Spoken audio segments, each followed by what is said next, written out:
Hola, ¿cómo están? Qué gusto acompañarles. Bienvenidos a Impacto Económico Estelar. Vamos de inmediato a revisar nuestros titulares. Así iniciamos. En América Latina, la Asamblea Nacional de Venezuela ha recibido los proyectos de ley del presupuesto nacional. En contexto en medio de la incertidumbre económica mundial, el oro se consolida como uno de los activos económicos más sólidos. Y en 360 grados, Google anunció inversión de $15.000 millones en la India durante los próximos 5 años.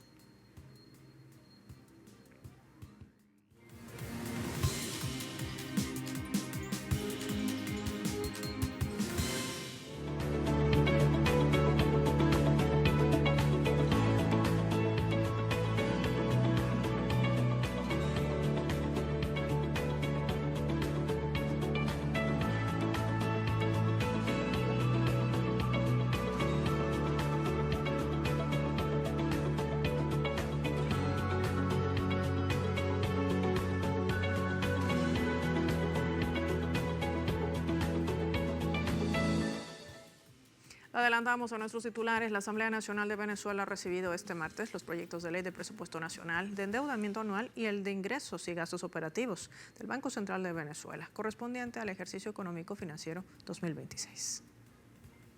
El acto se llevó a cabo en el Salón de los Escudos del Palacio Federal Legislativo y estuvo encabezado por el primer vicepresidente del Parlamento, diputado Pedro Infante. Infante destacó que este presupuesto incorpora la agenda concreta de acción del Plan de la Patria 2025-2031, sustentada en las 7 grandes transformaciones 7T, concebidas como parte de un proceso de construcción colectiva desde el poder popular.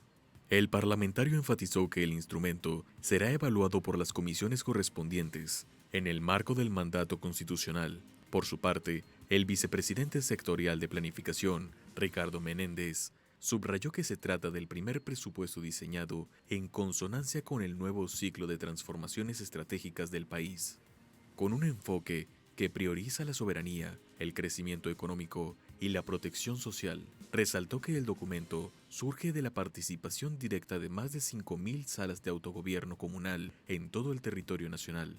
Menéndez sostuvo que esta política financiera es una respuesta integral a la coyuntura geopolítica actual y a las agresiones externas, reafirmando el carácter soberano del Estado venezolano y su voluntad de avanzar en un modelo de desarrollo propio centrado en el bienestar social y la independencia nacional.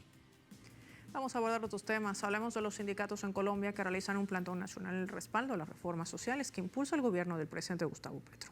Les contamos que la Federación Colombiana de Trabajadores de la Educación y la Central Unitaria de Trabajadores en Colombia han informado sobre la manifestación de apoyo que se lleva adelante esta jornada en la Plaza de Bolívar en la capital colombiana.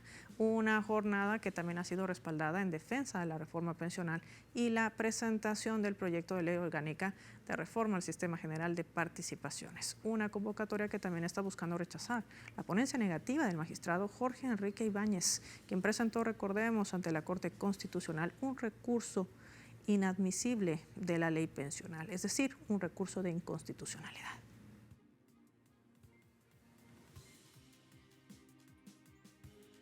Y Argentina también ha sido centro de protestas esta jornada. Un nuevo paro nacional por parte del sector docente en rechazo al ajuste que lleva adelante el gobierno de Javier Milei, sobre todo hacia las leyes de financiamiento para la educación pública, convocado por esta Confederación de Trabajadores de la Educación. La movilización tiene como objetivo exigir una nueva ley de financiamiento, convocar a una paritaria nacional docente por parte del Poder Ejecutivo. También el personal docente insta al gobierno a incrementar el presupuesto educativo, los fondos para el mantenimiento de la infraestructura escolar, mejoras salariales, además de beneficios para el gremio.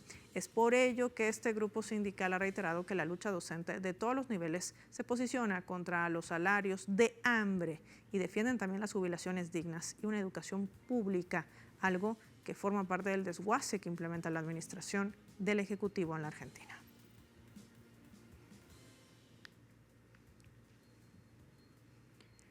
Más de 20 días de un paro nacional en el Ecuador contra las políticas del gobierno de Daniel Noboa. Esto mientras la represión se realizan por las Fuerzas Armadas y la policía, sobre todo en aquellas movilizaciones pacíficas que se han registrado en la provincia de Imbabura. Distintas organizaciones sindicales se pronunciaron frente a la más reciente represión policial y militar contra la marcha pacífica que se desarrolló el pasado 12 de octubre en Quito. Y ustedes fueron testigos de la agresión bestial que tuvo. No hay otra palabra, si hubiera otra palabra más dura, se les dijera.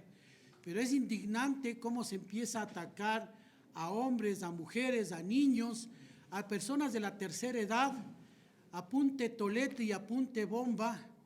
Y esta agresión demuestra la incapacidad de diálogo que tiene este presidente y nos demuestra también que estamos en un principio de dictadura, en un estado totalitario.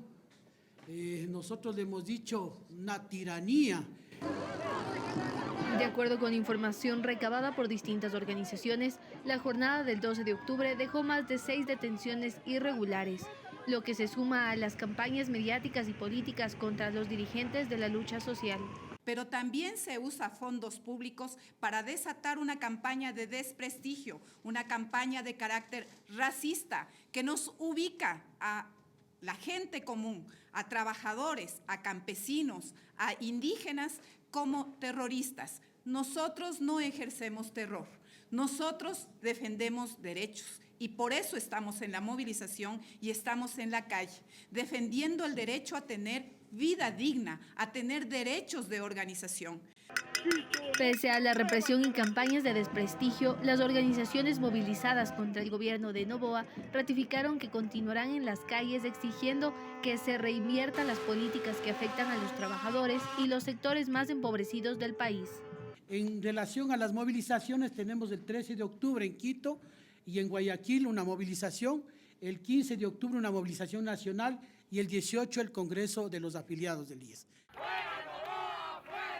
Solo este lunes se desarrolló un plantón convocado por estudiantes en contra del Ejecutivo y nuevamente la policía hizo uso de la represión. El gobierno, aparte de mentiroso, prepotente y autoritario, es un gobierno asesino. Eso se expresa con la desaparición de los 4 de las Malvinas, con el asesinato de Efraín y con los mecanismos y las formas de cómo actuó ayer frente al pueblo ecuatoriano. El paro nacional inicia su 4ª semana, con el anuncio de las organizaciones sindicales que las jornadas de manifestaciones continuarán hasta que Daniel Noboa atienda las demandas populares. Gabriela Mena, Telesur Ecuador. Mientras eso sucede en el Ecuador de Daniel Noboa, en Nicaragua se anuncian aumentos salariales para el sector público en ese país. Las autoridades nicaragüenses anunciaron el incremento salarial del 4% para más de 132,000 servidores públicos a partir del mes de noviembre. El aumento incluye un ajuste adicional del 3.98% a 55,000 personas con salarios más bajos. Esto representa un aumento del 7.98%. Asimismo, han expresado que la iniciativa de ley anual del Presupuesto General de la República para la gestión 2026 será presentado mañana miércoles ante la Asamblea Nacional.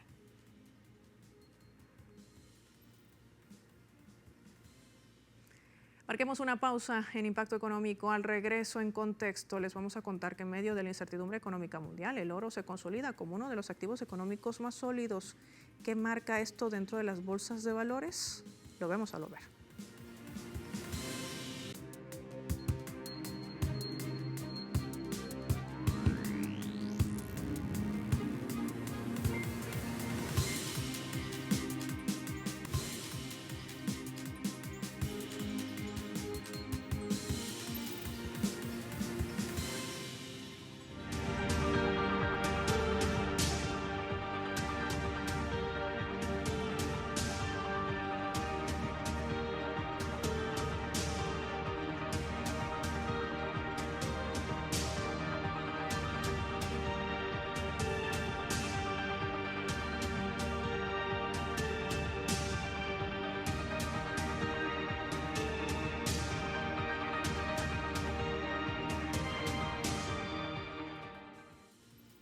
El oro se ha consolidado en una posición como uno de los activos más sólidos en medio de la incertidumbre económica mundial, registrando un repunte histórico desde el 2024 y también esta gestión 2025. Tras haber aumentado en un 27% en 2024, su precio se ha disparado a un 53% en los primeros 9 meses de esta gestión, superando a las bolsas globales y al Bitcoin. El alza responde también a la fuerte demanda de bancos centrales que están en busca de estabilidad Por ello se incrementaron también sus reservas ante la volatilidad económica. A ello se suma la depreciación del dólar estadounidense, que alcanzó mínimos de 3 años, y un clima geopolítico marcado también por tensiones comerciales, cierres gubernamentales como el de Estados Unidos. Los recortes de tasas de la Reserva Federal, por ejemplo, baten récord de inversión en ETFs, impulsando aún más su precio.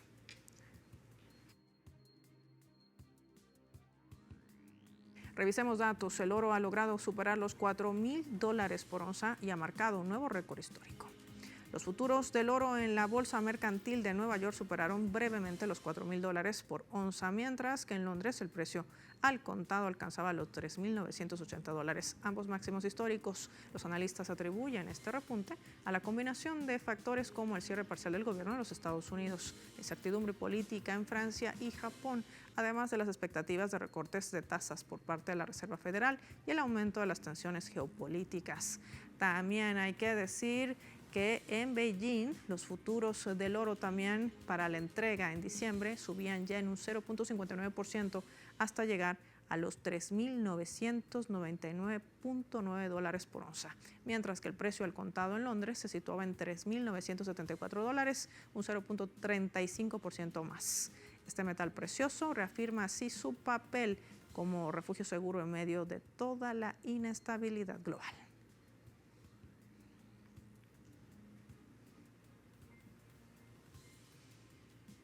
¿Cuál es ese país con repunte de alza del dólar? Vamos a revisarlo también en este impacto económico. Corea del Sur, que alcanzaba también niveles récord ya para el mes de septiembre, impulsando por la subida global de este metal y la incertidumbre económica internacional. Debido a esto, también los 5 principales bancos de ese país vendieron lingotes por más de $78 millones. Esto representa un aumento, ¿sabe de cuánto? Del 198% respecto al mes anterior. En lo que va de esta gestión, las ventas totales de oro en Corea del Sur suman $437 mil millones. Esto es la cifra más alta registrada. El oro al contado superaba los $4,000 por onza en la bolsa de Nueva York, mientras que en Corea el precio local pasaba de 200,000 wones por gramo, con un alza del 14% en tan solo una semana. ¿Qué dicen los expertos económicos? Que este auge responde a factores como incertidumbre fiscal, comercial, sobre todo emprendida por Estados Unidos, el cierre parcial del gobierno y la depreciación del won frente al dólar, que empuja a los surcoreanos a refugiarse también en este metal.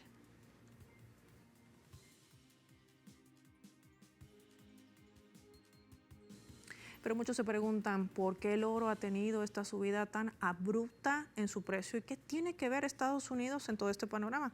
Revisemos el siguiente material. El oro ha alcanzado un máximo histórico impulsado por la creciente desconfianza hacia la estabilidad económica de Estados Unidos, el debilitamiento del dólar, la expectativa de recortes en las tasas de interés y el prolongado cierre del gobierno estadounidense han impulsado a los inversores a refugiarse en activos considerados seguros, como lo es el metal precioso. El cierre federal, que ya suma 2 semanas, genera retrasos en indicadores clave y aumenta la incertidumbre económica. Esta situación recuerda episodios anteriores en los que el oro también reaccionó con fuertes alzas ante crisis fiscales en Washington. El repunte actual es el más fuerte en décadas y supera los 52 récords anuales, con una rentabilidad acumulada cercana al 54%. Analistas afirman que este aumento se asemeja al vivido en la década de 1970, cuando se desmantelaron los acuerdos de Bretton Woods. A la par, bancos centrales han intensificado la compra de oro como estrategia para reducir su dependencia de los bonos del Tesoro y de la fortaleza del dólar. Este contexto económico, junto con tensiones políticas internas, refuerza el atractivo del oro como refugio frente a la volatilidad global. Expertos prevén que la tendencia alcista podría extenderse durante varios años más. Pero luego de varios meses en alza, los precios del oro se mantienen estables a esta jornada, superando los $4,000 por onza. Revisemos datos. Los analistas señalan que la reciente tregua entre Israel y Hamas, que además un acuerdo que también ha tenido su impacto dentro de la bolsa de valores, sumada a la posibilidad de recortes en las tasas de interés también en Estados Unidos, sostiene ese interés de los inversionistas por activos considerados como un refugio.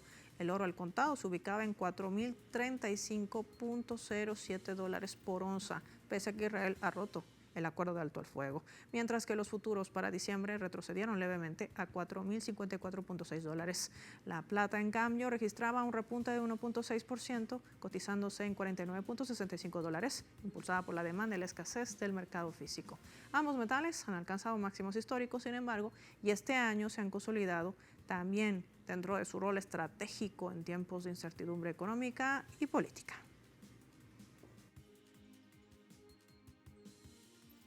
Marcamos una nueva pausa en Impacto Económico. Cuando regresemos en 360 grados, vamos a revisar la gran inversión millonaria de $15.000 millones en la India durante los próximos 5 años. Eso está ligado a la inteligencia artificial. ¿Quiere saber de qué se trata? No se lo pierda al volver.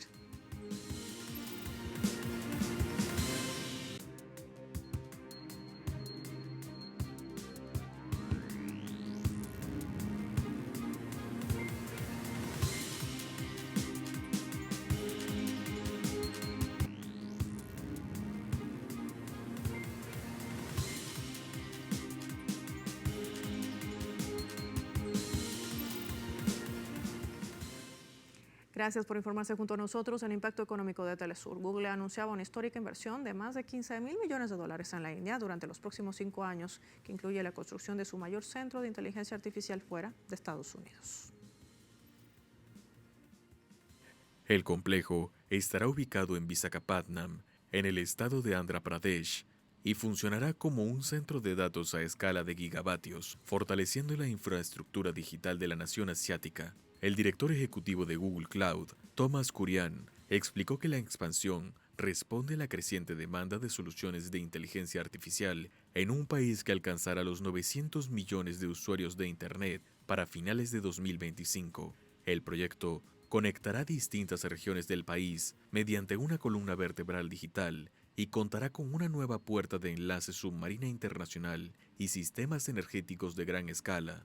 El primer ministro Narendra Modi celebró la decisión y aseguró que esta inversión consolidará a India como potencia tecnológica global. Sundar Pichai, director ejecutivo de Google, destacó que esta iniciativa acelerará la innovación en inteligencia artificial y fortalecerá la economía digital. India se ha convertido en un mercado estratégico para las grandes tecnológicas. Empresas como Anthropic, OpenAI y Perplexity también han anunciado expansiones y alianzas en el país, que se posiciona como un actor clave en el desarrollo global de tecnologías de vanguardia.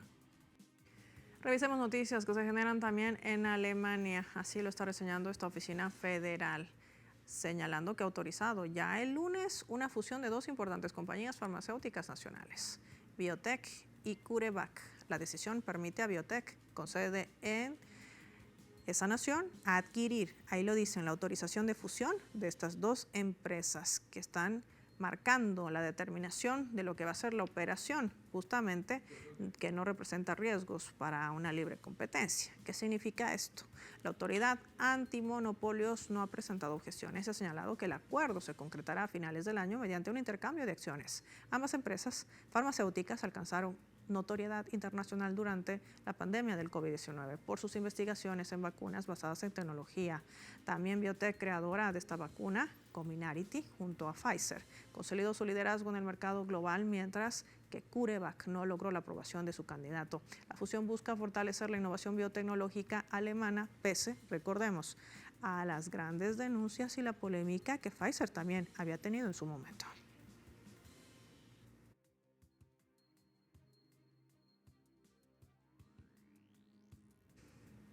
Hablemos de uno de los líderes de la industria automotriz. Hablamos de China, por supuesto, que registró un notable desempeño en los primeros 9 meses de este 2025, con un crecimiento sostenido en producción, ventas y sobre todo exportaciones. Así lo están reseñando los datos de la Asociación China de Fabricantes de Automóviles.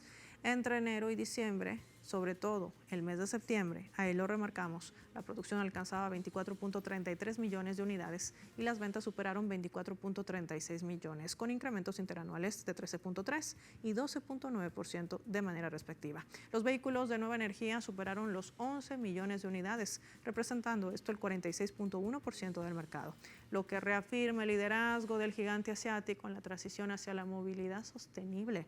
Las exportaciones totalizaron 4.95 millones de unidades, actividades impulsadas por un aumento del 89.4% en esos niveles. Han destacado que este desempeño refleja sobre todo la eficacia de políticas macroeconómicas que siguen fortaleciendo la estabilidad de este sector automovilístico, algo que ha logrado el gigante asiático en medio de la desindustrialización a la que ha sido arrastrada el continente europeo por seguir el juego geopolítico de Estados Unidos.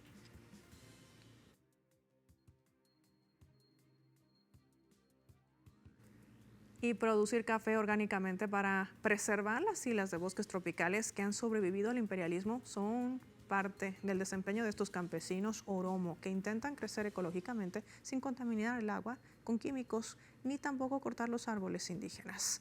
Algo que se está produciendo también en una manera exponencial, pese también al impacto de los efectos climatológicos. Vean esta historia. El café es originario de las tierras altas del sudoeste de Etiopía. Las propiedades de la planta y su valor se descubrieron aquí en los bosques tropicales de las fuentes del Nilo. En esta vertiente norte del bosque de Babia, en el nacimiento del río Guibé, el café crece silvestre y orgánicamente, en armonía con los cararo y otros grandes árboles que habitan el lugar.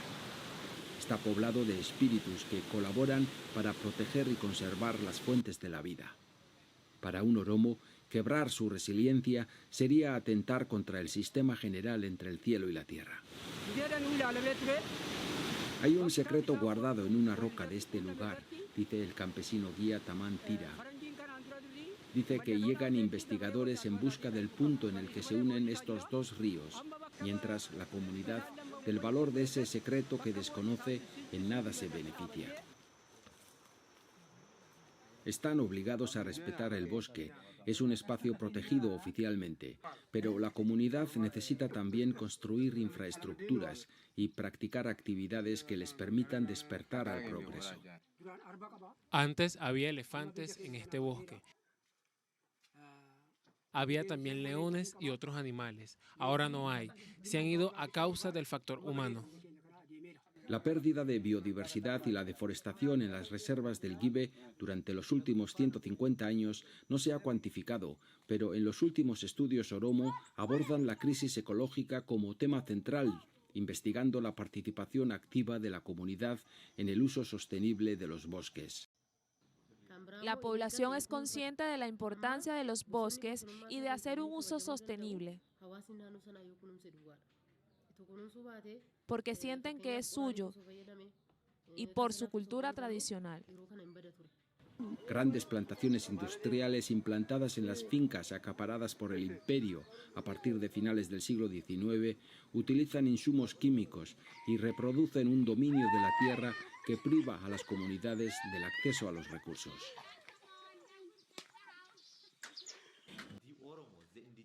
Los campesinos indígenas oromo, que tienen la responsabilidad de proteger los bosques, viendo las prácticas de los colonos, cortan árboles y les imitan. Pero todavía existen los valores. En Oromia pueden encontrar bosques, a diferencia de otras regiones. En muchos lugares los campesinos emplean mecanismos indígenas para proteger la fertilidad de los bosques. No reciben ayudas del gobierno ni precio que compense su esfuerzo. Este es un café orgánico. Todo el café que hay aquí en esta zona es orgánico. Limpiamos las plantas 3 veces al año sin químicos. Consideramos poder venderlo a un precio mejor. Preparan miles de plántulas de café para distribuirlas a los campesinos y sembrar los bosques colindantes, fortaleciendo su cultura agroecológica indígena, aunque pensando que si el precio no mejora, será inútil seguir intentando. Desde Limu, Óscar Epelde para Telesur.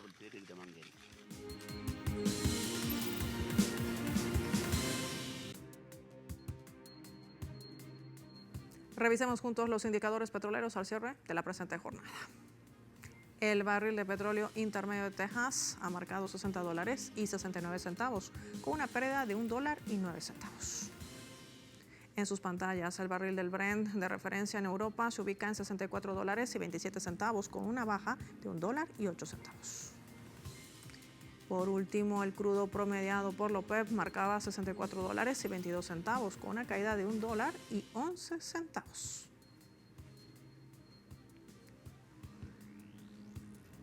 Finaliza Impacto Económico. Como siempre, ha sido un placer acompañarles. Soy Paola Pérez. Síganos a través de nuestra multiplataforma Telesur.